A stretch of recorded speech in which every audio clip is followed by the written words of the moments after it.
Hello everyone, welcome to class number 13 of the topic MS Excel. So आज के class का हमारा discussion का टॉपिक है cell address. What is cell address? ये सेल एड्रेस क्या है? इसके बारे में आज के क्लास में डिस्कस करेंगे. तो सबसे पहले हमें जानना पड़ेगा कि सेल क्या है. What is cell? तो सेल क्या है जानने से पहले हमें जानना पड़ेगा रोज एंड कॉलम्स क्या है. ओके. तो एमएस एक्सेल में हम जो भी डाटा इंसर्ट करते हैं वो कहाँ पे इंसर्ट करते हैं? वर्कशीट में इंसर्ट करते हैं.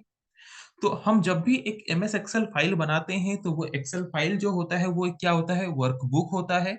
और एक वर्कबुक के अंदर हम बहुत सारे वर्कशीट्स ले सकते हैं. तो यहाँ पे जो देख रहे हो ये सिलेक्टेड एरिया, ये जो एरिया है ये है वर्कशीट, जहाँ पे हम क्या कर सकते हैं? डाटा को इंसर्ट करके ऑपरेशंस परफॉर्म कर सकते हैं, डाटा को स्टोर करके रख सकते हैं. तो ये जो हमारा वर्कशीट है ये बना है रो एंड कॉलम्स को लेके. रोज कौन सा है? लेफ्ट साइड से लेके राइट साइड तक जो स्ट्रेट लाइन है जहां पे हम डाटा को इंसर्ट कर सकते हैं उसको बोलते हैं रो. और टॉप से लेके डाउन तक जो लाइंस हैं उनको बोलते हैं कॉलम.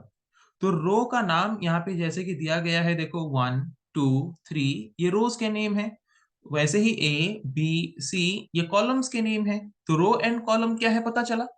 तो रो एंड कॉलम के इंटरसेक्शन, इंटरसेक्शन मतलब क्या? ये जैसे कि रो है, ये रो का लाइन है, ये कॉलम का लाइन है. दोनों के इंटरसेक्शन से छोटे छोटे बॉक्सेस निकल रहे हैं कि नहीं? तो रो एंड कॉलम के इंटरसेक्शन से जो छोटे छोटे बॉक्सेस हमें मिलते हैं उन छोटे छोटे बॉक्सेस को हम क्या बोलेंगे? सेल. और उन हर एक सेल का अपना खुद का कुछ ना कुछ नाम होता है जो हमें कहाँ पे देखने को मिलता है? नेम बॉक्स में देखने को मिलता है. कहाँ पे देखने को मिलता है? नेम बॉक्स में देखने को मिलता है. जैसे कि अभी हम फर्स्ट सेल को सिलेक्ट किए हैं तो वो कौन से कॉलम में है? ए. कौन से रो में है? 1. तो इसीलिए इसका नाम क्या हो जाएगा? कॉलम नेम, रो नेम A1. ओके.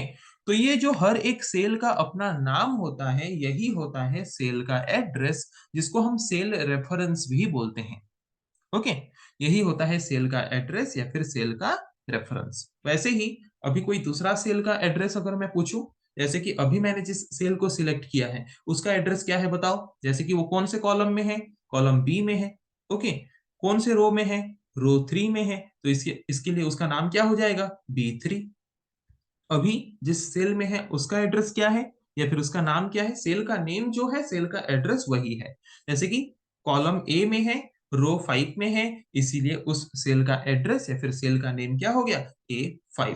तो आई थिंक आप लोगों को समझ आ चुका है कि ये सेल एड्रेस है क्या. What is cell address? Cell address का जरूरत हमें आगे बहुत पड़ने वाला है, इसीलिए हमें ये समझना बहुत जरूरी है ये सेल एड्रेस होता क्या है. ओके. सो आई थिंक मैंने आपको इजीली ये समझा दिया है कि सेल एड्रेस क्या है. सेल एड्रेस को हम सेल रेफरेंस भी बोलते हैं और सिंपली हम इसको सेल का नेम भी बोल सकते हैं. सेल एड्रेस जो है सेल का नेम भी वही है, उसी को हम सेल रेफरेंस भी बोलते हैं. सो आई थिंक आज के क्लास में जिस टॉपिक के बारे में हमने डिस्कस किया आप लोगों को समझ आ चुका है. सो नेक्स्ट क्लास में हम डिस्कस करेंगे ऐसे और कुछ टॉपिक के बारे में. आज के लिए इतना ही. Thank you.